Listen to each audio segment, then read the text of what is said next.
Welcome back to my top 100 games. This time we're looking at games number 31 through 40, and what can I say? They're starting to get really good.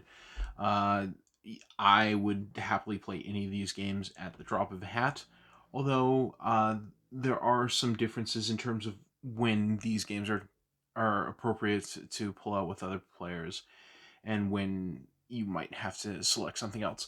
But we'll get into that in a moment. So let's just get going. My number 40 is Ricochet Robots. Ricochet Robots is a game that I've had very different reactions from people who have played it. And they have been from all the way to this is a terrific game. Why haven't you shown this to me before? To I hated every minute of it. I think it's partially divisive because it's a real time game, and it's a real time game where you really have to be concentrating the entire time. Basically, you've got these four robots that don't belong to any particular player that can bounce around, but they will go straight in any direction, but uh, they don't stop until they hit some kind of obstacle, meaning another robot or a wall. And you have to find a way to kind of make them bounce around in your head and then count the number of moves that it takes them to get to their intended destination.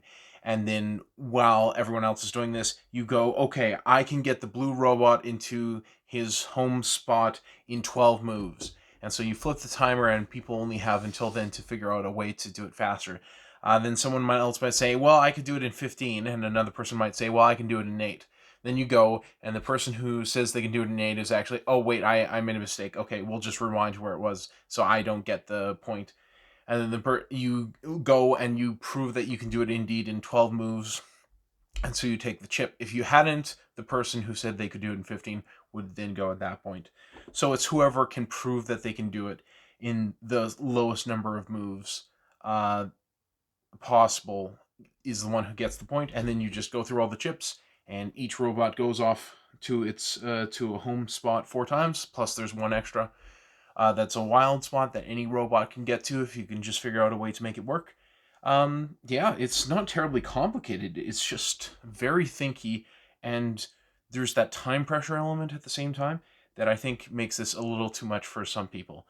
This is a game that is actually, despite the fact that its rule set is very light, actually is a little bit heavier on Board Game Geek's rating of the weight rating for this game, and it's sheerly the mere feat of concentration that's involved in actually playing this game.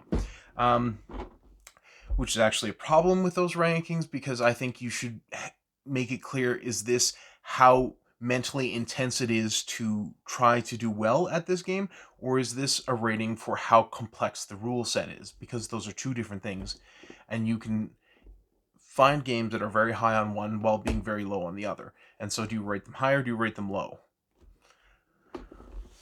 Whatever people feel like, I guess. So this is very good, but it's a definite try before you buy type of situation. See if you can give this a shot at a local board game cafe or somewhere else that has like a public collection of board games that you can try to give it a shot before you go and do something rash like actually order your own copy.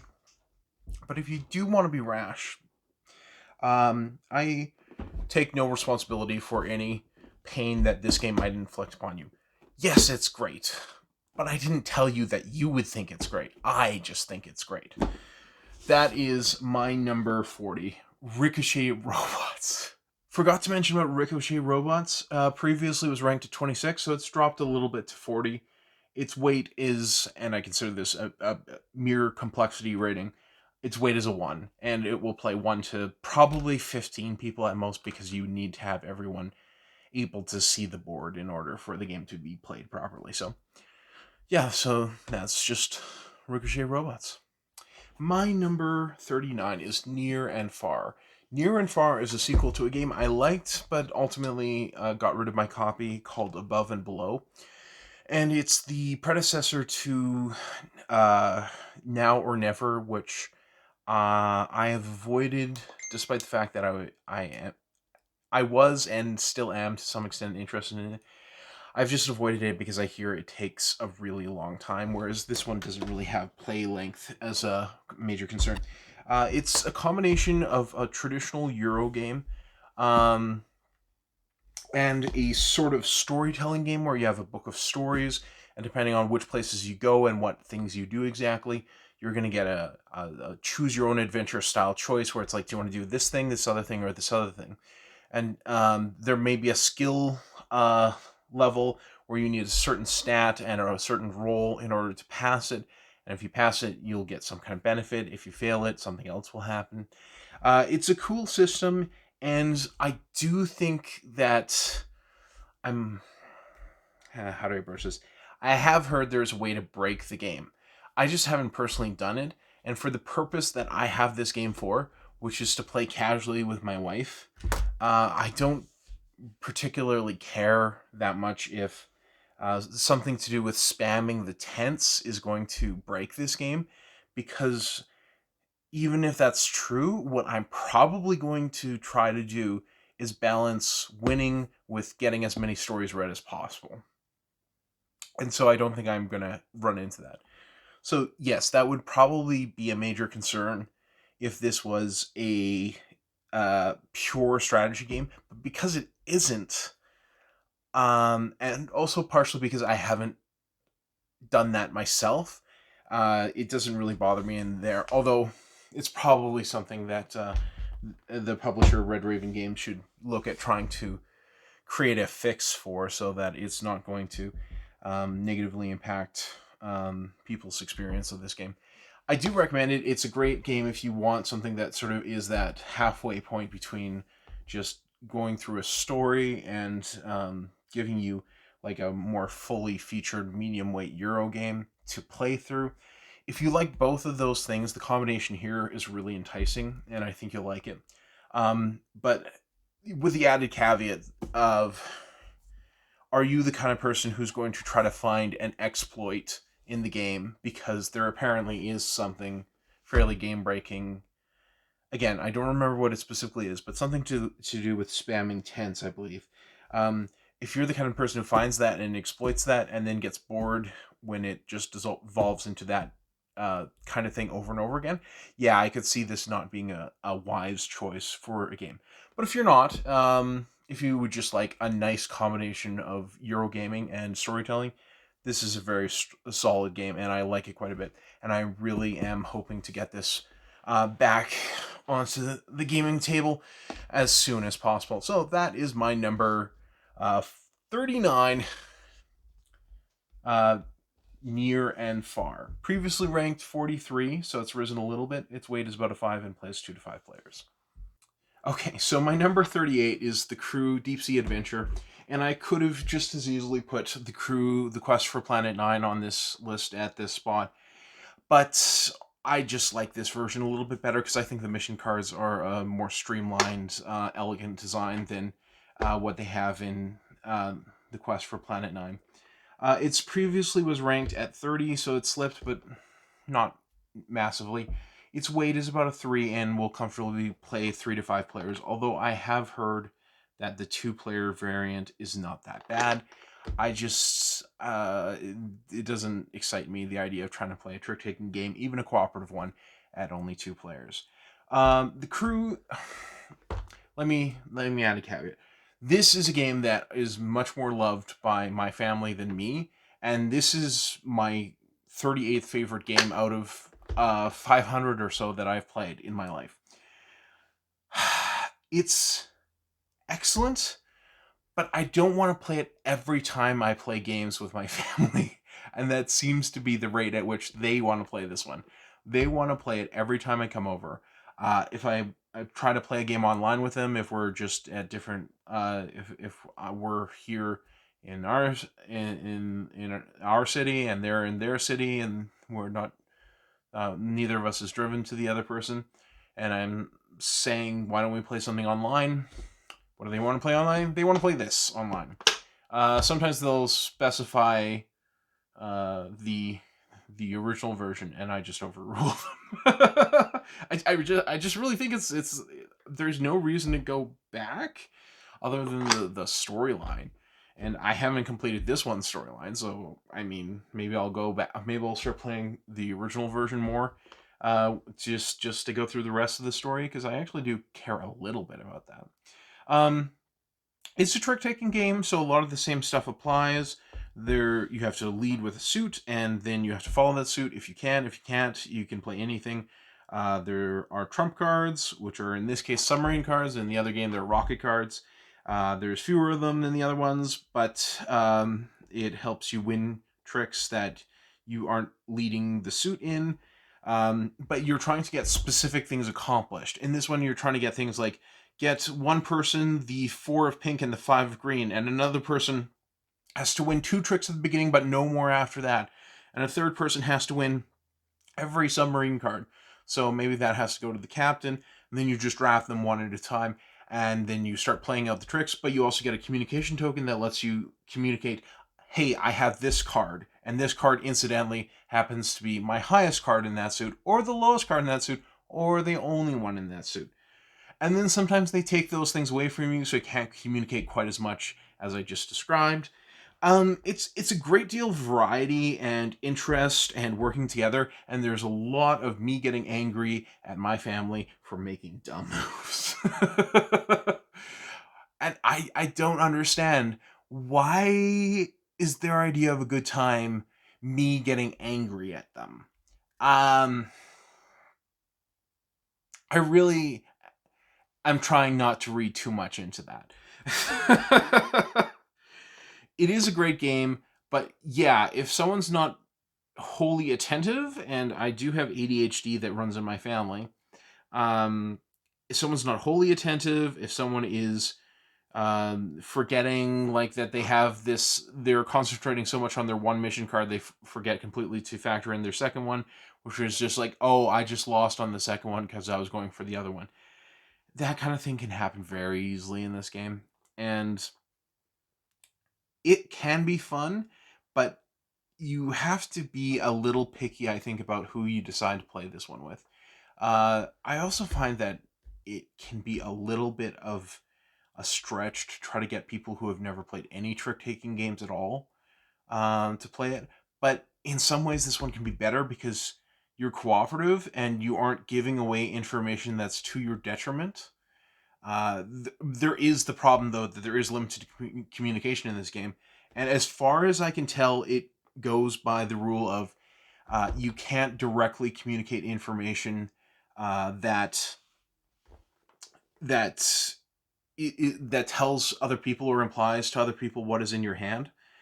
You can say general things like, it'd be sure nice if someone won this card for me, but you can't say, let's see, I led this low card in pink.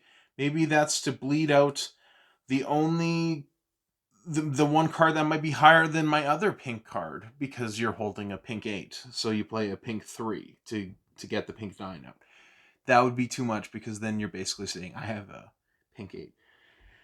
That's fine, but then that also means you have to be careful when you're trying to help other players understand the nuances of trick taking games, which are very much present in this game. They're just twisted in a different direction because it's cooperative. Um, you have to be careful about how exactly you talk about that. But all those caveats aside, it's a terrific, fun, challenging game that actually adds a little bit of story to a trick taking game, which is highly unusual. And for that, it's a personal favorite. It's just, can we play some other games occasionally? Like, I've got other games that I haven't played in a long time that I'd still like to play that are like this weight or less. So yeah, I just want to get to those games too. Uh, the crew was previously ranked at 30, so it slipped very marginally. Actually, I may have covered this already. And weight is a 3 and plays 3 to 5 players. Yeah, I think I talked about that already. But either way, that's my number 38, the crew Deep Sea Adventure, or if you prefer, you can get the space themed one. It's not that much worse.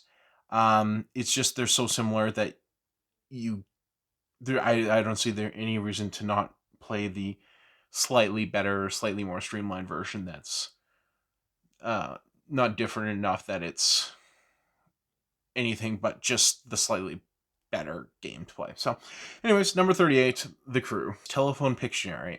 This game is known also as Eat Poop You Cat, and you can play a version called Telestrations, which is an actual published box.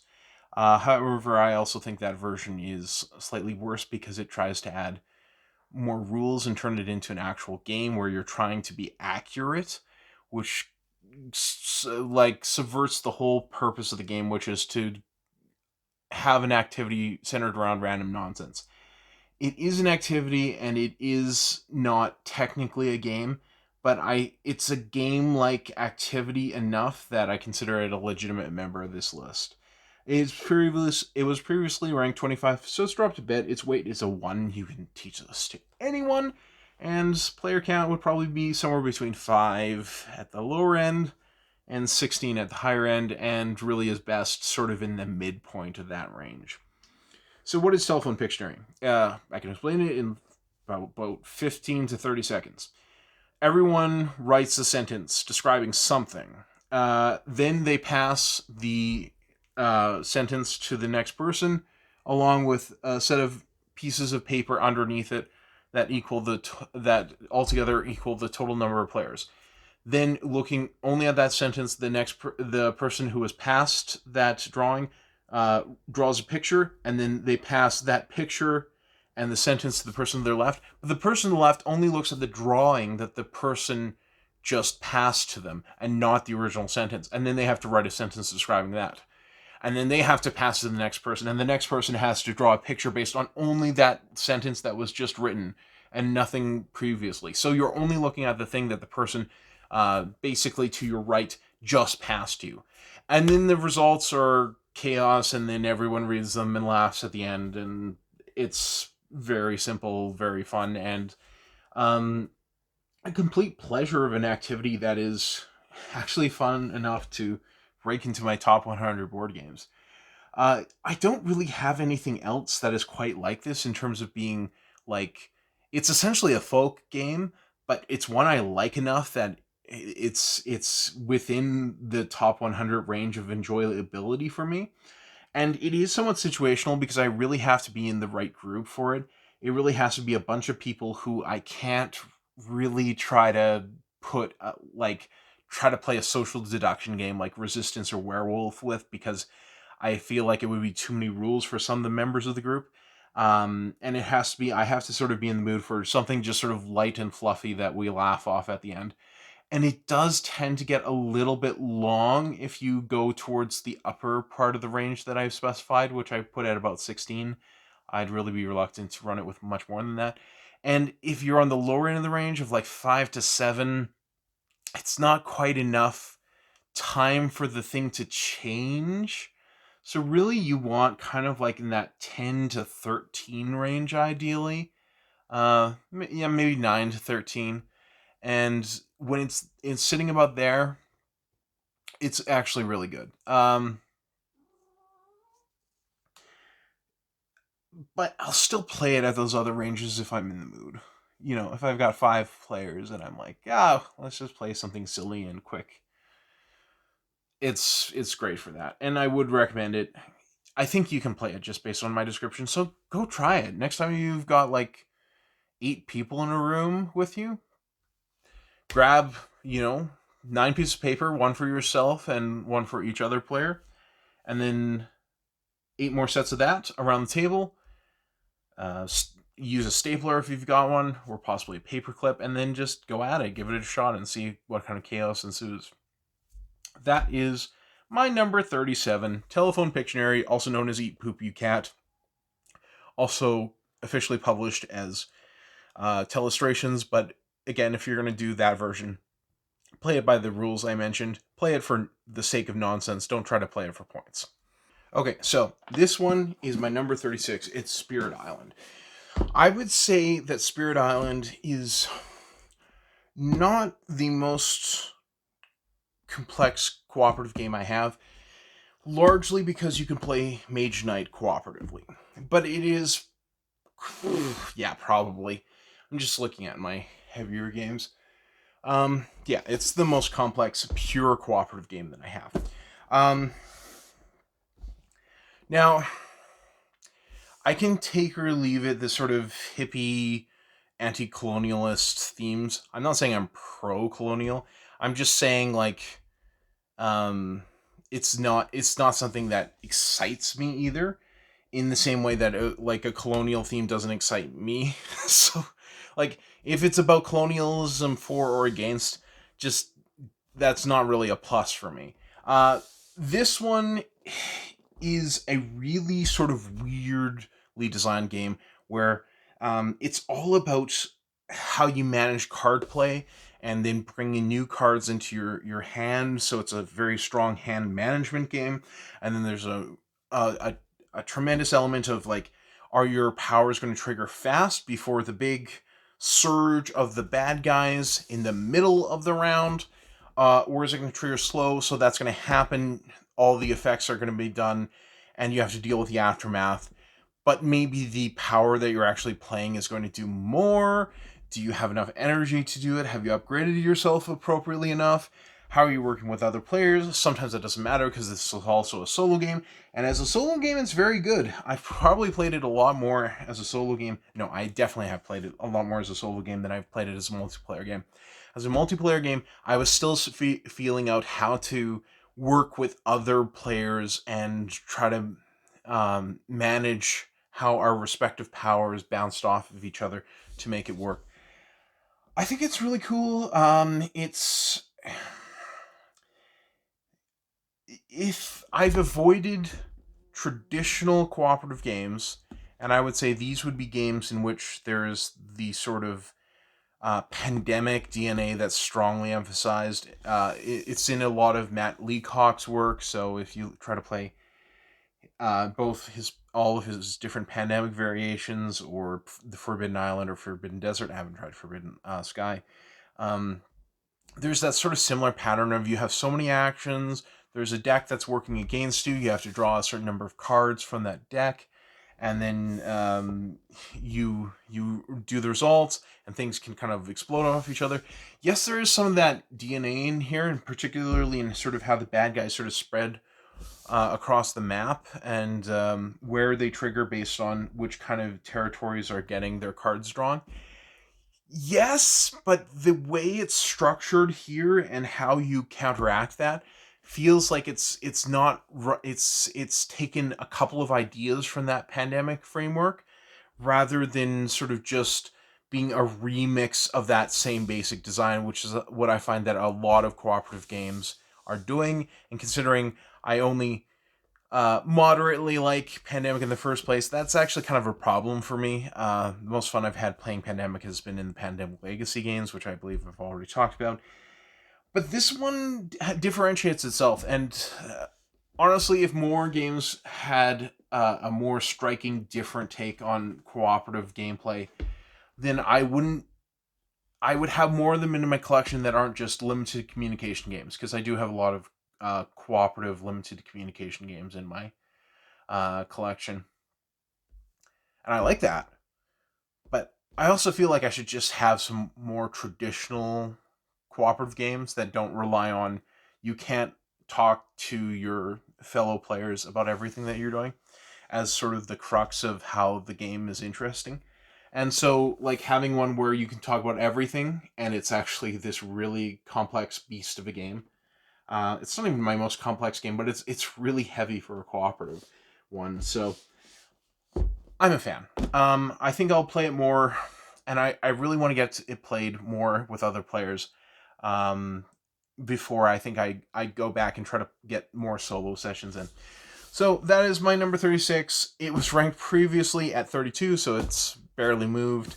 Its weight is about an 8, which I think is about right, and plays 1 to 4 players. Spirit Island, my number 36.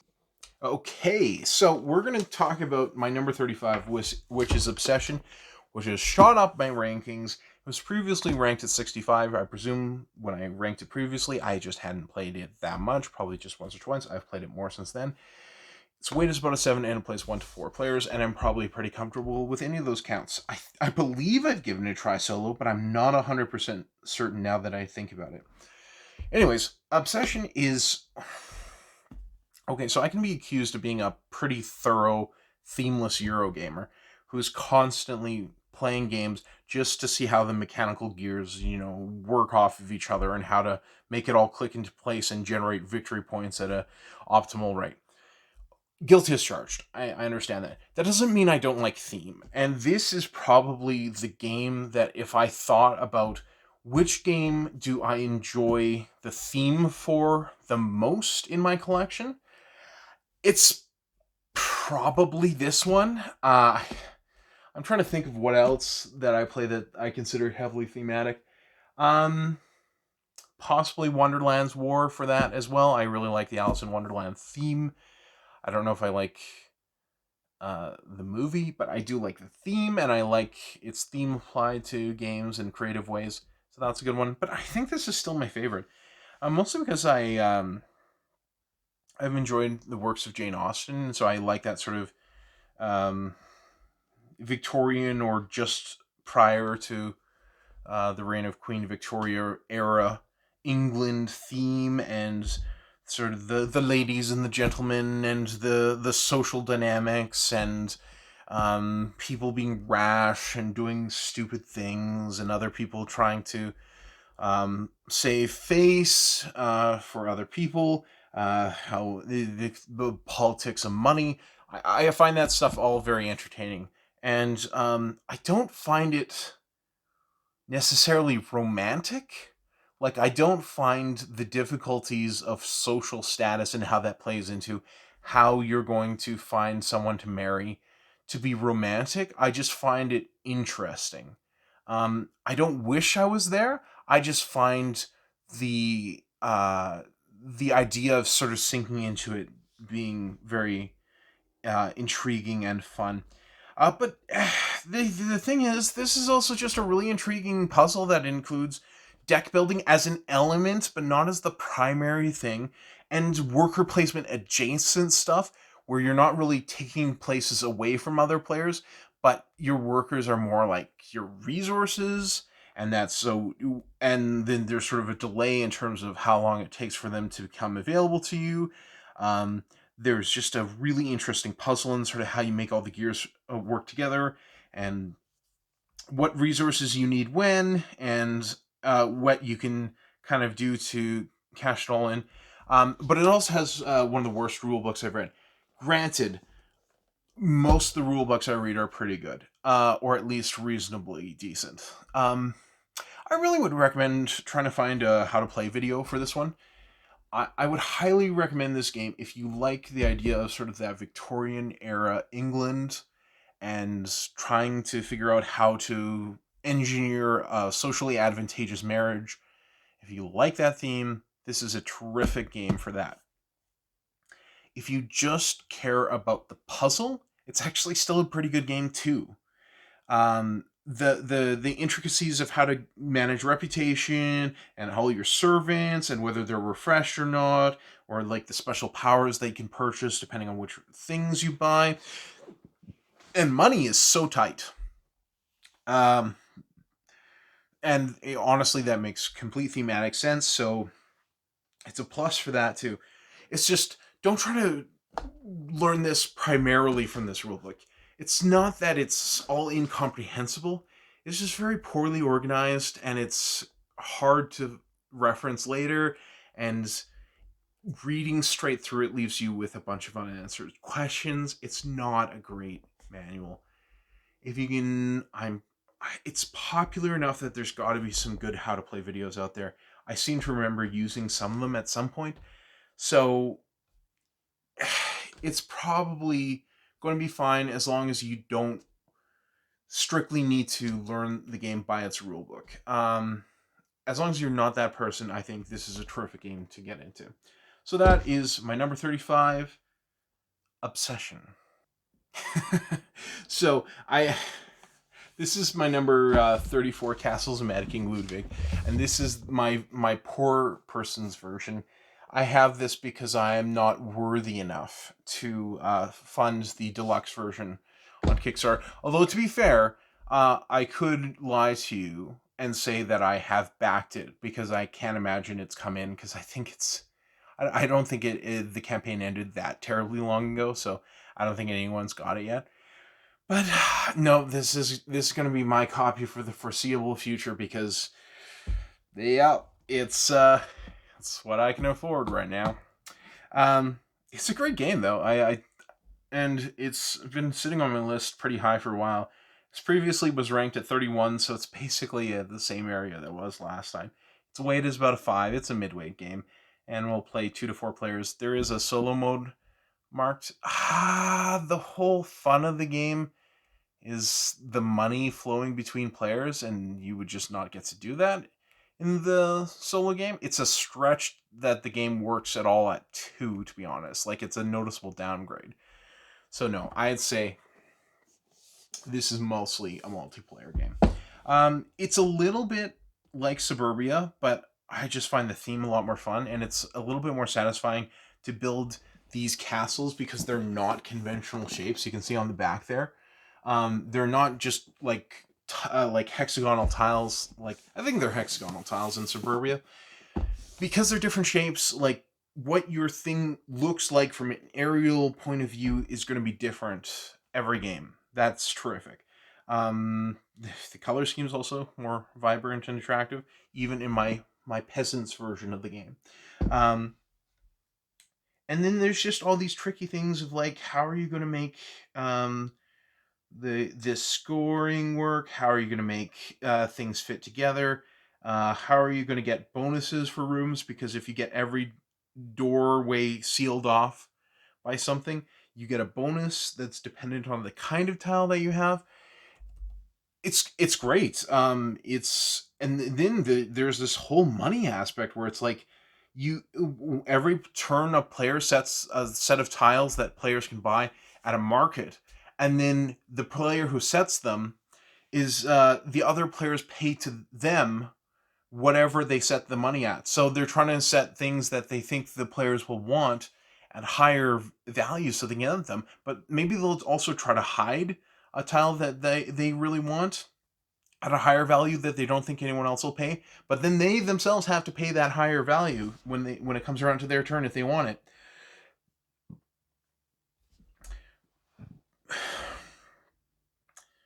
It's just a really good game. It's a really good tile layer with a strong economic theme, fun special powers. I like this quite a bit. It's great. Um, I would recommend this to almost anyone, unless you have someone who just really struggles with more than a handful of rules. If someone is having difficulty with Ticket to Ride, yeah, maybe don't show them this one because it's going to be a little bit more than that for them. But otherwise, this is a great midweight game to play in maybe about an hour. It says 90 minutes on the box. It never feels that long to me, but yeah, maybe 90. Maybe it's more of 90 minutes, but terrific midway game. I would play this almost any time. That is my number 34, Castles of Mad King Ludwig. Okay, so this one is my Why Won't Anyone Play This With Me game. This is Tekhenu Obelisk of the Sun. It previously was ranked at 24 in this list. Its weight is about an 8 and plays 1 to 4 players. I did try the solo mode, I believe, but I found it a little much. I might give it another try because who else is going to play this with me, unfortunately. I've played this maybe 1.5 times other than the solo try, and it's just so good, and I don't know who's ever going to play this with me. This is such an interesting dice drafting game with an intriguing puzzle where you have to balance like your pure and tainted dice, and the more you are often balanced, the worse it's going to affect your turn order in the future rounds. The colors of the pieces are very pretty, and there's just all these different intriguing mini games. Honestly, what it occurs to me is that this game feels like a really good Stefan Feld style game, and this is designed by the same guys who have done a bunch of sort of heavier Euro game design, Tassini and David Xerxes. Yeah, but they've done a number of these sort of heavier Euro games, and I've liked at least a little bit, basically everything that I've tried from them. But this one is just so good, and the number of people I can play it with is so few. I do have a heavier board game night. I think I might have to make it a point to actually play it on one of those. I don't even have that much to say about it, except like, will you play this with me? Um, I don't know if you're probably not anywhere around Edmonton, but if you are, we could get this played, and it would be amazing. And we could strategize for hours and draft all the dice. It'd be great. I'm enthusiastic about this game. If it doesn't show, um,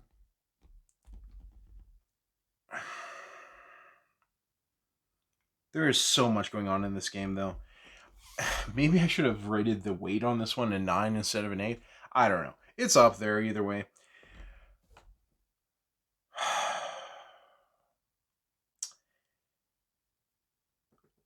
I don't think this has become as popular as I was hoping it would be. So unfortunately, I think I may always struggle to get this played, but I also don't see this ever leaving my collection because it's so good. And it's exactly the kind of Euro game I want to play and wish other people would play with me more. So that is my number 33, Tekhenu. It could go up if by some miracle I could actually get this played regularly. So my number 32 is shooting onto the list here, and this is another game that I could have got a super fancy deluxe version, but I didn't. I just got the more plainer standard version. This is the Castles of Burgundy.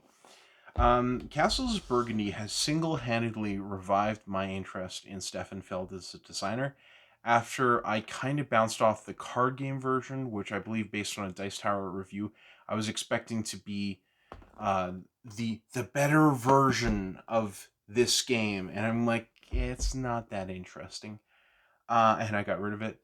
Um, and then I played Trajan, which I thought was decent. I thought there were good things going on there, but it just wasn't. The package just wasn't that compelling to me. And then I played this one, and I was enthralled, and it's probably going to be one of my favorite Euro games forever because it's just so good. Uh, like this shot into my top 40 like almost immediately. Like I haven't been playing this game that long.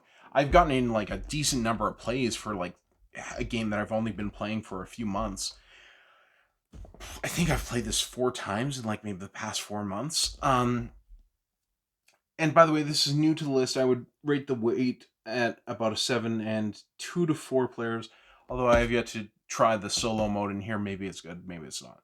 But for now, I'd say 2 to 4 players. I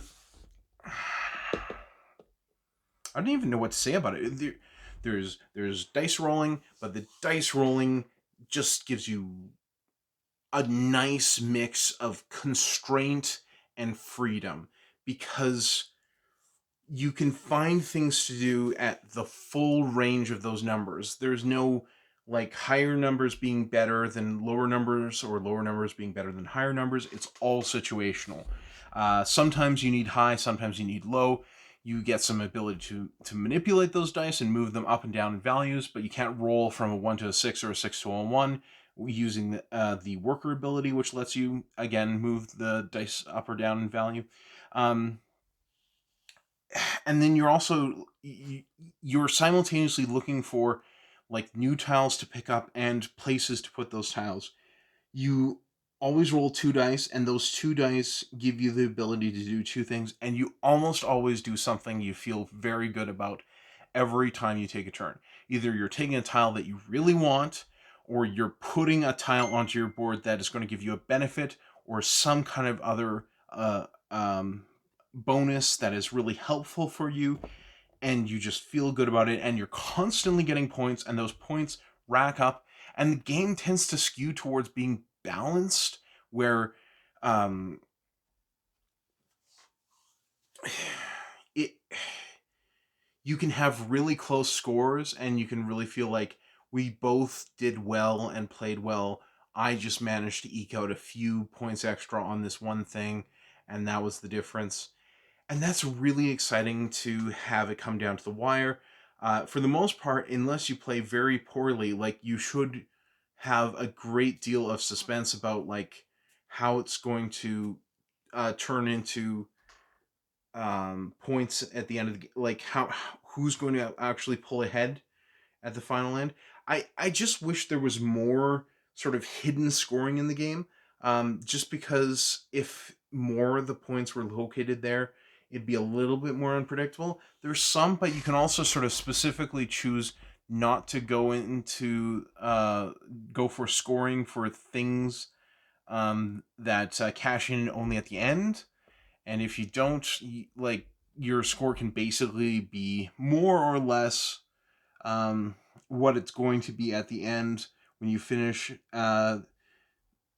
Like there isn't going to be much of a gap between the score when the game stops and your score when the final scoring is done. You might gain like 3 or 4 points and that's it. Well, someone else might gain like 12 or 18 points potentially just by investing in different tiles. So yeah, maybe I wish that was different, but that feels like really nitpicking to me. This is an excellent Euro game that I feel like this is a game that I can introduce to people if I want to give them a flavor of what more involved strategy games are like without hitting them with the sheer number of rules that something like a Vital Lacerda game would. It's so good. And I just. If the solo works and I start playing it regularly, this could shoot into my top 20 easily. I really need to look at a bunch of other Stefan Feld games because if he can design something this good, what else have I been missing? How good is Bruges? How good is Bora Bora? I think they're all getting rethemes. Like a bunch of Stefan Feld games are getting rethemed as generic city names. So one generic city name is being cashed in for a different generic city name, which I don't know if I'm a big fan of that, but at least it means that these games are potentially available again. So for that, I'm interested. Terrific game. We'll happily play this anytime. Great at 2 players too. It's probably if I'm playing this at any count and I have my choice of what player counts play at it, I would probably pick 2, then 3, and then 4. Sure, if we just happen to have that many players. So that is my number 32. Castles of Burgundy. Last up, 31. Roll for the Galaxy.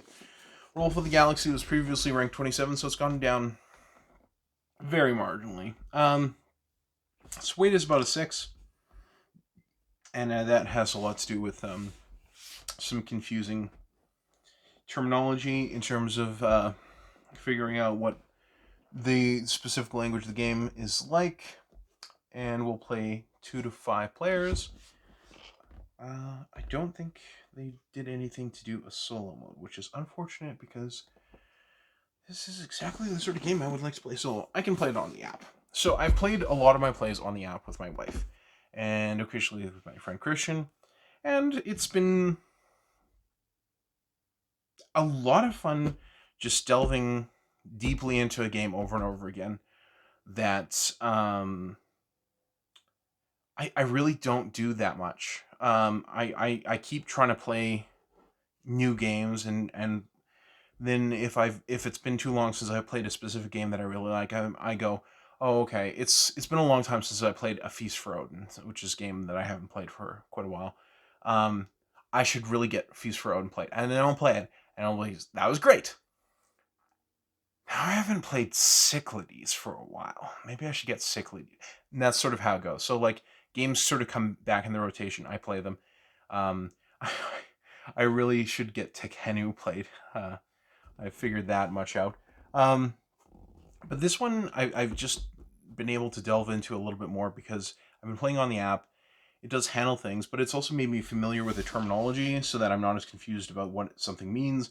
I know what reassign means. I know what develop means. I know the names of a bunch of these different things.